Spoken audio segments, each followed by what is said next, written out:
안녕하십니까. 호치민 인자입니다. 오늘이 금요일이고, 오늘이 아마 썰날 방송은 오늘까지 하고, 주말에 또 방송을 또 하도록 하겠습니다. 제가 최근에도 제가 그런 말씀을 여러분들께 아마 드린 적이 있을 겁니다. 라오스나 미얀마 국제결혼을 하시면 안 된다고. 이게 그냥 단순히 제가 업체에 베트남, 저는 베트남만 한다고 말씀을 드렸습니다. 베트남 업체를 하니까 이게 뭐 경쟁적인 마음으로 이렇게 말씀을 하나 싶어서 그런 부분을 이제 이야기하시는 분들이 종종 계십니다. 근데 뭐 그런 마음이 전혀 없다고는 말 못하겠죠. 하지만 그거보다 더 중요한 하나의 원칙이 있습니다. 사실이 있는 거는 그 라오스나 미얀마 국제결혼을 하시면 가장 중요한 게 이제 자국의 혼인신고가 안 됩니다. 그러면 이게 어떤 문제를 발생시키냐? 예전에 제가 왜 말씀 한번 드렸죠. 베트남에서도 베트남 나라 전체가 혼인신고가 안 되고 또 특정 지역이 혼인신고가 안 돼가지고 신랑분들이 피해를 보고 거기서 발생하는 어떤 문제가 가짜 결혼증명서라는 게 나옵니다. 라오스도 똑같습니다. 근데 라오스는 더 큰 문제가 있어요. 이게 그러니까 여러분들이 생각하시기에 뭐 이제 라오스 국제결혼을 이제 상담이나 또 이제 국제결혼 업체에 가시면 아마 대부분의 회사들이 그렇게 얘기를 이제 할 겁니다. 라오스 자국에서는 혼인신고가 안 된다고. 뭐 엄밀히 얘기하면 혼인신고가 안 되는 건 아니죠. 그만큼 이제 돈과 시간 예전에 제가 그거 하기로는 거의 한 8개월에서 1년 가까이 거기 계셔야 돼요. 그러다 보니까 라오스에 살면서 그 결혼 생활을 하시는 분들 의외에는 라오스 국제결혼이나 특히 이제 미얀마나 이런 데는 자국에서 혼인신고를 받아주지 않습니다. 그러면 이제 그렇게 얘기할 겁니다. 업체에서는 아예 라오스에 혼인신고 안 해도 된다고. 또 혼인신고를 하게 되면 또 그것도 시간도 시간이지만 또 아마 비용 면에서 적게는 한 300에서 뭐 많게는 한 7, 800까지도 평균 한 500 이상을 더 요구를 할 겁니다. 그러다 보니까 신랑들 입장에서는 돈 들고 시간 든다 그러니까 또 업체에서는 안 해도 된다 그러니까 이제 안 하는 거죠. 예전에는 이건 베트남도 똑같습니다. 이제 자국 내에 이제 그러니까 뭐 베트남 국제결혼 이제 증명서라고 하고 라오스 국제결혼 증명서든 뭐 미얀마든 어느 나라든 옛날에는 그 국제결혼 증명서가 그 영사관에 그 비자 서류에 같이 들어갔었어요. 그러니까 한국도 되고 그러니까 이제 뭐 타국 뭐 베트남이든 라오스든 그 신부의 국가에서도 두 군데에서 다 국제결혼 결혼 서류가 들어가야 돼요. 그래야 이제 그 비자가 나왔었어요. 근데 이게 지난번에 제가 왜냐면 라오스나 미얀마에서 벌어지는 모든 일들은 베트남에서 옛날에 다 벌어졌던 일들입니다.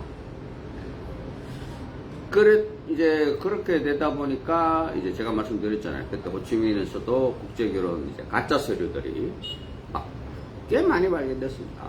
꽤 많이 발견돼서 그래서 그 영사도 한국으로 이제 본국으로 조치가 되고 이제 그 피해자들은 왜냐하면 이제 국제결혼 서류가 한국에서 사실 때는 뭐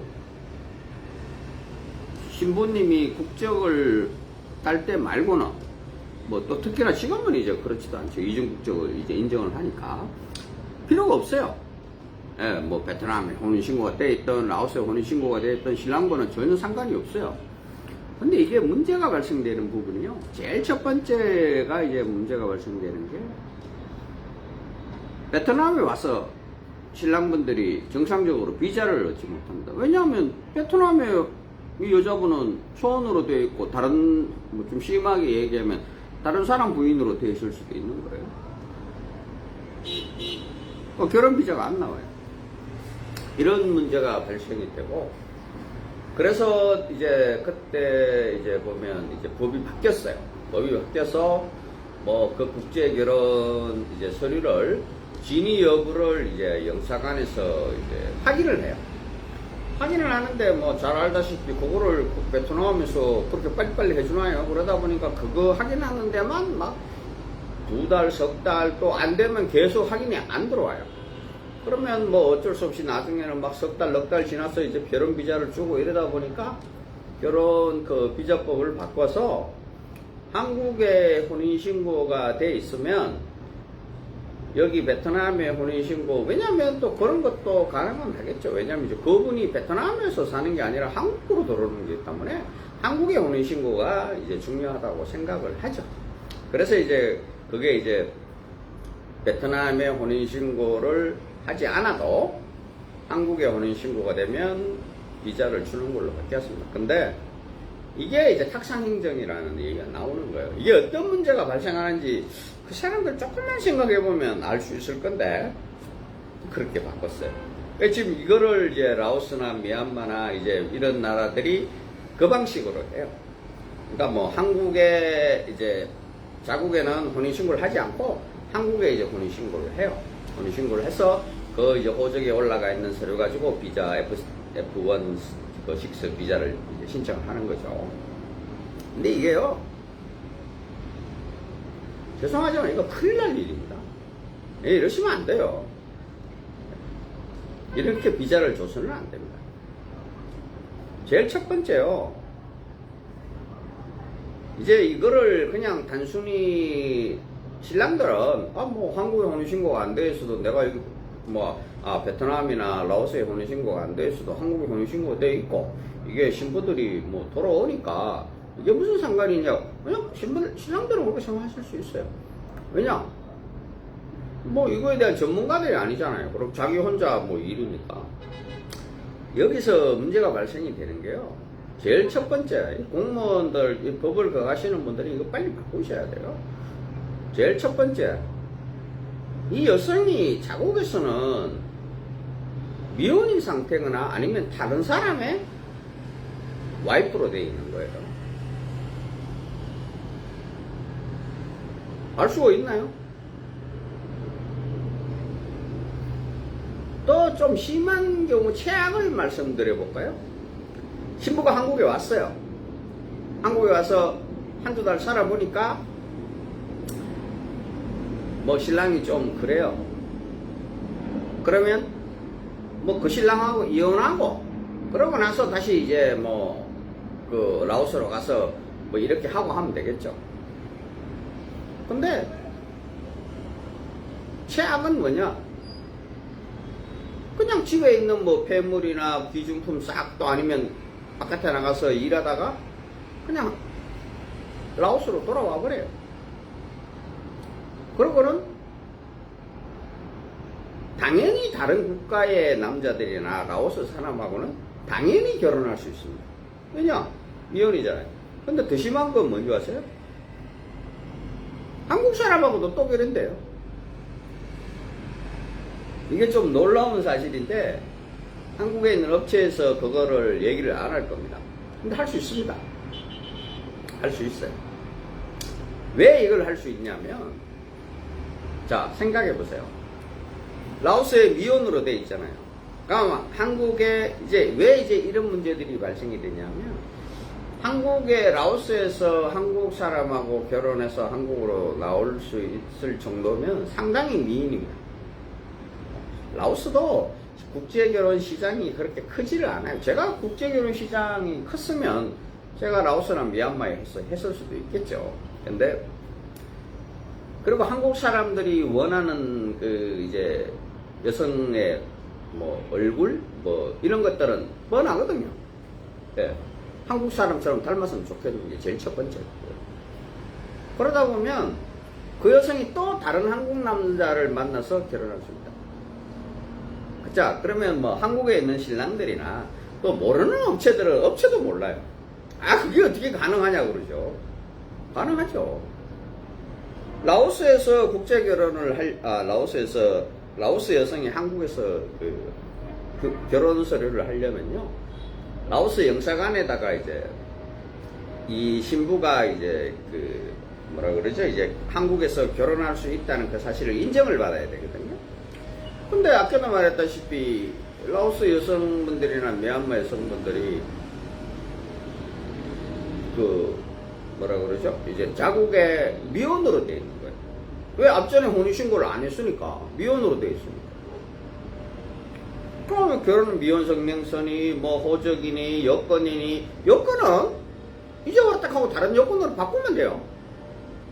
다른 여건으로 바꾸면 되잖아요. 그 여건에 이제 한국에 입국해 있는 그거라 또 이제 비자 받았던 흔적이 남아있으니까 여건은 새로 발급받으면 돼요. 근데 여기서 어떤 문제들이 발생이 되냐 하면요, 원래는 안 되게 되어 있는 게 맞죠. 그럼 한국에서 막 2사람, 3사람하고 결혼해 있다. 문제가 되겠죠. 근데 이게 한국에서 공무원들이 이제 그 신부들 서류를 이렇게 받을 때 원본을 받는 게 아니거든요. 복사본에 이제 공정을 받아서 받고, 그리고 가장 중요한 게 라오스 대사관에서 이 여자하고 이 남자가 결혼할 수 있다는 이제 인증서를 해줘요. 그러면 그게 가장 중요한, 그거 보고 해주는 거예요. 근데 그 베트남도 옛날에 그런 일이 있었습니다. 제가 그래서 말씀을 드리는 거예요. 자, 이게 베트남어든 라오든 뭐 미얀마어든 우리나라 글자가 아니잖아요. 그리고 영어 스펠링이 철자가 딱딱한 게 아니라 그거를 한국어로 번역을 해서 이제 서류를 만들어서 제출을 해야 되거든요. 그러면 뭐 이런 말씀 드리면 외국어니까 번역하는 사람에 따라서 이름이 다 달라지는 거예요. 뭐 란이다 그러면 란이라고도 할 수 있지만 로안이라고도 할 수 있는 거고, 응웬티엔이라고 할 수 있지만 윙이라고도 얘기할 수 있는 거예요. 그러니까 그냥 그게 이름이 다르면 한국에서 이름이 다른 거예요. 그거를 뭐 여권의 원본을 거기다가 스캔을 떠서 올려서 신분증을 올려서 이 여자가 전에 다른 남자와 결혼했는지 이것까지 맞춰보지를 않아요. 물론 공무원들이 야 설마 그러겠어? 뭐 그런 일이 있겠어라고 하죠. 그렇지만 그거를 악용하는 여자들은 악용을 한다니까요. 그렇게 되고 그래요.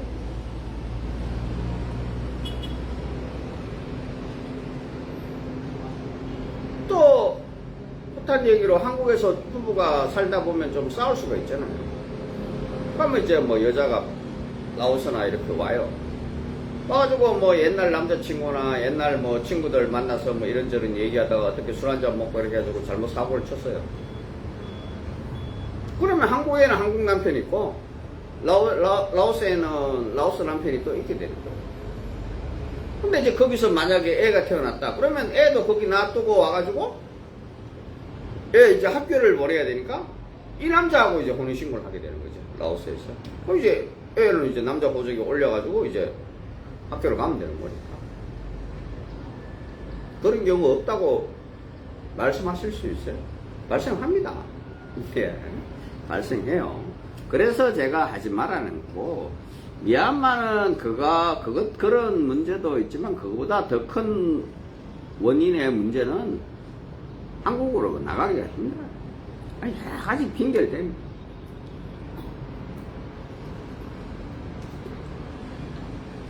그래서 한국으로 나오는 게 아니라 제3국으로 갔다가 제3국에서 막 들어오고 막 그래요. 그래서 원래 그게 안 되거든요.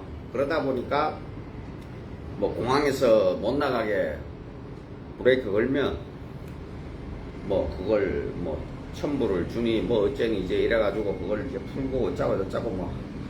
근데 그거는 무슨 말이냐면 복불복이잖아요, 말 그대로. 될지 안 될지 아무도 뭐. 그래서 하지 마라 그러는 겁니다. 그래서 하지 마라 그러는 거예요. 사람의 선의만 믿고 내 인생을 걸기에는 나중에 만에 하나 그런 일이 발생했을 때 내 인생에서 벌어지는 후폭풍이 너무 감당이 안 돼요. 왜 이런 말씀을 드리냐면 예전에 베트남도 그랬다고 그랬잖아요. 그런 일이 있어가 잘 압니다. 심한 여성은 언니의 신분증을, 그러니까 한국에 먼저 언니 신분증을 가지고 한국에 결혼해서 1년인가 있다가 잡혀서 돌았어요. 그러니까 한국에 결혼하러 간 거 아니에요. 한국에 가가지고 바로 도망 나왔죠. 그러니까 걔가 미성년자예요. 그러다 보니까 도망 나가 이제 불법 취업하고 있다가 이제 잡혀가지고 들어와가지고 두 번째는 또 이제 이제 본인 이제 그때 나의 시간이 벌써 한 2년도 흘렀으니까 본인이 이제 나중에 신분증 해가지고 이제 본인 이름부터 나가려다가 잡혔죠. 제가 저를 탐탁치 않게 얘기하시는 분들이 제가 얘기하잖아요. 서류 볼 줄 모르면 몰라요. 그리고 그 서류의 위변조가 상당히 쉽습니다. 그걸 루트만 알면은 고치는 거는 보통 마음 먹고 고치면 하루 만에도 고치죠. 근데 좀 그렇게까지 급하게 할 일은 없으니까 보통 한 3, 4일 정도 시간을 주고 나중에 찾으러 가면 깜짝같이 고쳐나옵니다. 그래서 그런 이제 문제들이 그거로 인해서 발생되는 문제들을 제가 많이 봤거든요. 신랑들 피눈물 흘리죠. 신랑들 피눈물 흘리고 여기 와서 자기가 결혼이 아직 안 됐다는 사실로 인해서 일단 아까도 말했지만 비자를 못 받잖아요. 그냥 관광비자를. 근데 문제가 뭐냐? 이제 이주를 해야 되겠다고 생각하면 결혼 비자가 아니면 내가 경제적인 활동이나 집을 사거나 땅을 사거나 뭐를 해도 내가 법적으로 보호를 못 받아요. 그래서 하지 마시라는 거예요. 제가 업체를 운영하는 입장에서 저 사람은 베트남만 하니까 라오스나 미얀마에 대해서도 안 좋은 얘기를 한다고 하실 수 있겠지만 이거는 팩트입니다. 상담 받으시는 데 있어가지고 가서 물어보세요. 물어보시면 솔직하게 그건 얘기하는 거고, 또 어떤 분들은 그래도 괜찮다 그러면 그때는 자기 인생 자기 거니까 자기가 하시면 돼요. 두 번째 제가 거기 할 수 있는 거는 또 제가 오늘 드리고 싶은 말씀은 참 남자분들 보면요 참 이상한 분들 많습니다. 어제 두 분이 저한테 카톡이 왔는데 한 분은 한 3년 전인가? 3년 전에 저한테 카톡을 특별한 내용도 없어요. 그냥 자기가 베트남 여자 만나고 싶다. 그래 놔놓고 이쁜 베트남 여자 사진을 자기한테 보내래요. 그럼 내가 안 보내거든. 아니 내가 왜 당신이 누군지 알고 내가 사진을 보내냐. 이제 여기는 국제결혼업체고 이제 프로필을 먼저 보내시라고 정중하게 했죠. 그러고 나서는 이제 연락이 안 오더니 어제 또 연락이 왔다. 똑같아요. 어떻게 그걸 복사를 하는 건 아닌 것 같은데 이제 그 사람은 그런 생각했겠죠. 몇 년 지나서 카톡을 보내니까 내가 어떻게 알겠냐 그랬겠지만 제가 말씀드렸잖아요. 저는 카톡은 컴퓨터하고 연동이 되어 있어가지고 10년 전에 카톡도 다 있습니다.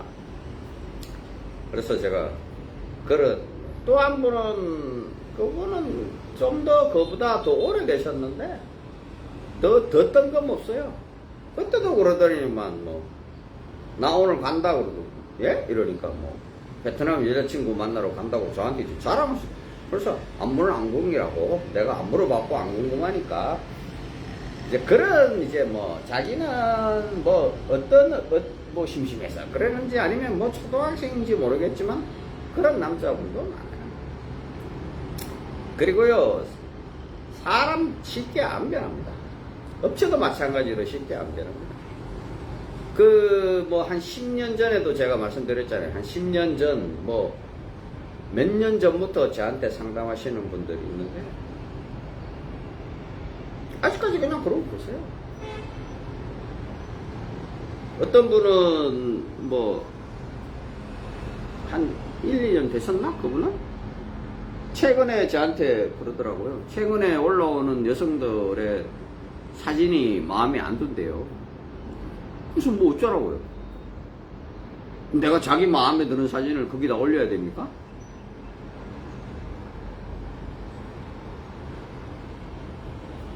(10년을) 봤으면 거의 한 우리 회사 초창기 때부터 지금까지 봤을 건데, 아니면 1년을 받아요. 자, 제가 하루에 예전에는 뭐 3명, 4명, 5명 올리다가 최근에는 하루에 한 2명 정도. 왜냐면 그것도 일이거든요, 올리는 거.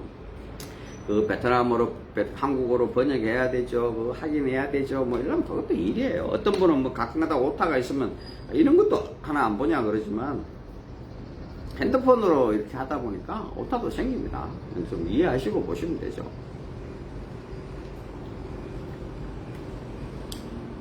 그러면 한 달에 60명이면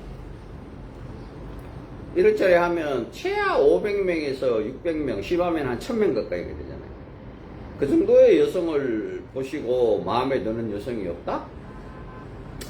그러면 혼자 사셔야죠. 자기 마음에 드는 여성을 어디서 찾습니까? 그냥 혼자 사시는 게 편한 거예요. 제가 그분들하고도 초창기 때는 저한테 이제 카톡이나 프로필을 보내면 제가 이제 통화를 하거든요. 처음에는 뭐 이런저런 이제 충고도 하고 또 조언도 하고 또 그 사람 얘기도 듣고 합니다. 근데 이게 1년 되고 2년 되고 하면요, 그럴 이유가 없죠. 아니 몇 달을 한 달을 해도 60명, 80명 되게, 여기 호치민에 오셔가지고 기껏 봐야 20명, 30명 보신다 그랬죠. 거기에 있는 신부의 2배, 3배의 신부 프로필을 다 보시는데 거기서 마음에 드시는 분이 없으면 국제결혼을 못 하시는 거예요. 또 하나, 이게 남자들만의 문제가 아니에요. 여자들도 똑같아요.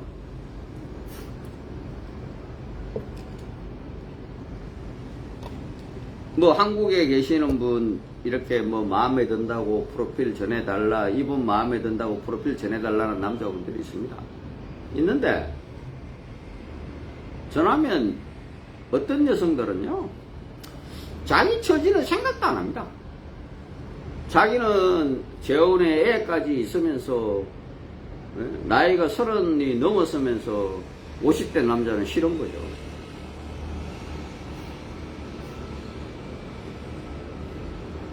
그것도 뭐 이렇게 아상통화를 하고 만나보고 뭐 싫은 게 아니라 그냥 이제 거기 있는 조건이 싫은 거잖아요.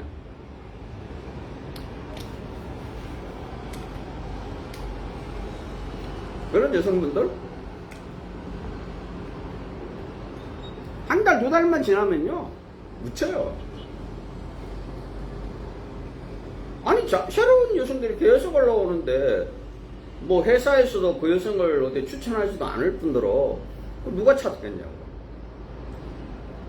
이제 그러면 이제 끝도 돼서 뭐 이제 뭐 괜찮은 남자 없냐고 뭐 회사로 이제 막 쪽지가 오고 그 문자가 오고 합니다.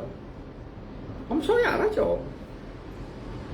왜냐하면 그렇게 자기의 그것도 모르게 가분하게 그런 남자를 찾는 분들은 어떤 남자를 만나도요, 처음에는 뭐 자기가 그런 마음이니까 조금 뭐 그러겠지만 또 시간이 지나면 또 안 바뀌어요. 사람 변하지 않습니다. 그럼 또 그 남자에 대한 나쁜 점만 이제 보게 되거든요. 회사도 마찬가지예요. 회사도 제가 26년 이러고 있지만은 뭐 20년째, 뭐 15년째, 뭐 5년째 이제 이런 일들을 쭉 하고 있는 회사를 제가 이제 알잖아요. 물론 저도 마찬가지입니다. 안 바뀝니다. 이렇게 보면은 그 사람이 뭐 운영하는 방식이라든가 돈 받는 거라든가 이런 거, 또 무슨 일이 생겼을 때 어떻게 행동하는 거라든가 이런 거 안 바뀝니다. 한국에 있는 회사들이 가끔 이제 신랑들 보고 그런 말 하거든요.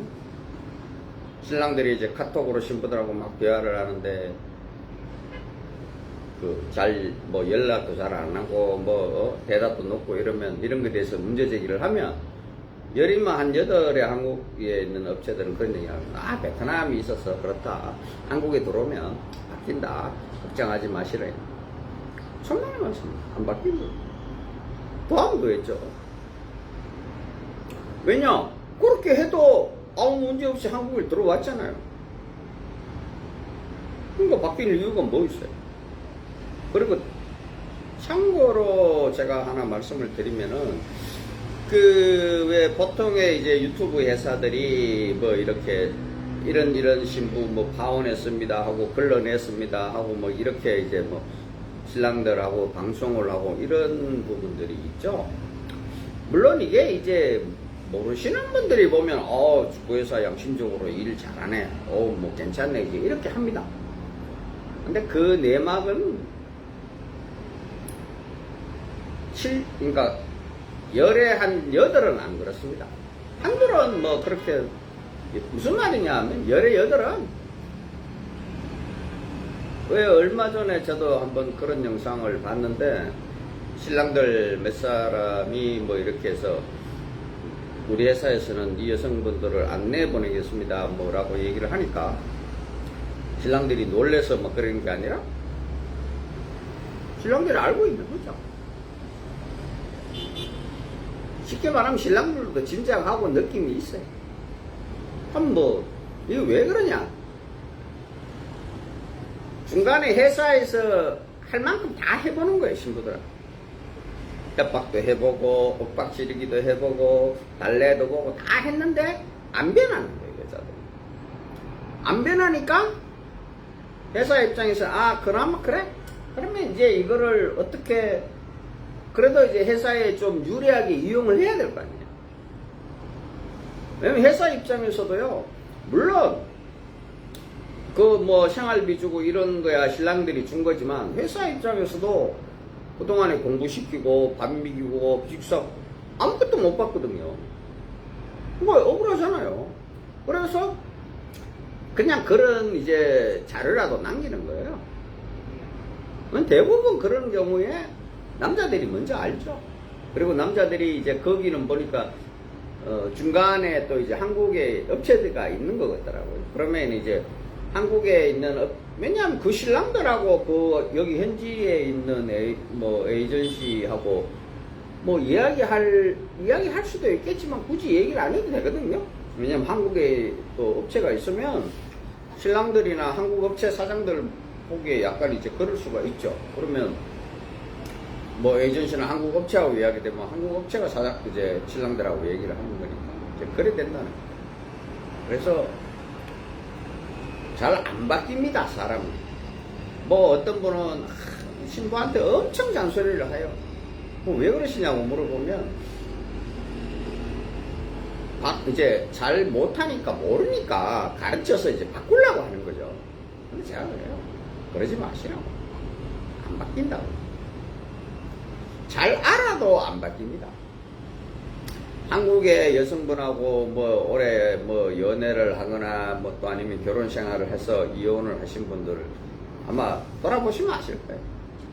그게 남자 여자 뭐 남자가 잘했다 여자가 잘했다가 아니라요. 그런 조그만한 뭐 생활 습관 뭐 쉽게 얘기하면은 뭐 화장실 쓰는 거 샤워하는 거 모든 게 안 바뀝니다. 근데 그거를 뭘 자꾸 바꾸게 하라고 청소는 이렇게 하라 저렇게 하라 하다 보면 싸움이 되는 거예요. 그냥 내가 그냥 저 여자는 저렇게 사는구나 다르다 하는 걸 인정하고 뭐 내가 정 못 찾겠으면 내가 하면 돼. 그게 편하지. 이거를 뭐 이제 아가씨들이 한 20년 30년 이제 나이 어리니까 뭐 이거를 딸내미 대하듯이 딸 아니잖아요. 그 여자분도 만약 그 여자분이 아빠처럼 대하면 안 되잖아요. 그건 신랑이잖아요. 신부고. 근데 그거를 막 바꾸려고 하면 더 다툼이 일어나고 더 사고가 생겨요. 그러니까 다른 거를 인정하시는 게 편해요. 뭐 그렇게 산다고 해서 뭐 이게 인생을 못 살 정도로 그렇게 뭐 한 건 아니에요. 그냥 안 바뀌면 안 바뀌는 대로 하시는 게 편하다는 거죠. 업체는 항상 제가 하는 말이지만 자기한테 맞는 업체를 선택하시면 돼요. 그 업체가 뭐 돈을 많이 받든 적게 받든 그런 것도 어떻게 보면 자기하고 맞는 업체를 선택하시면 돼요. 맞는 업체를 선택해서 내한테 맞는 신부를 만나면 그게 국제결혼에서 성공할 확률이 많은 거예요. 내한테 맞지도 않는데 이걸 돈 때문에 그냥 저렴한 업체를 선택하고 내한테 맞지도 않는데 여자 이쁘다고 돈을 뭐 1, 2천만 원을 더 주고 이렇게 하시면은 해보지도 못하고 국제결혼 힘듭니다. 자, 오늘은 여기까지 하고 시간이 그래서 그런지 햇빛 나니까 좀 덥네요. 자, 편히들 쉬십시오.